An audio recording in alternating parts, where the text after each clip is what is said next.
Mke wa mtu unampigia unaambia upatikane wakati simu yake muda wote inakuwa ina charge. Hii mitandao mingine ndio tunasemaga tuikwepe. Inatutoa nje ya mchezo bwana.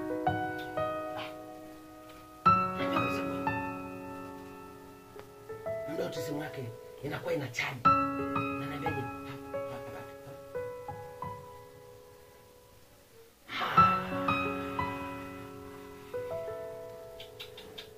Bwana iko ni hii kutokupatikana kwa mara ya pili. Hii kazima simu. Hii sio mtandao, hii kazima simu mwenye. Alafu hii inawezekana vipi? Yaani inawezekana vipi mke wa mtu unajaribu kutoka kwako pasina ruhusa? Alafu unafika huko unazima simu. Jamani, hata kama ndio, lakini msitumie huu upendo kama udhaifu wa kuumizana. Hivi anajua ni kiasi gani naumia mimi kumkosa katika simu?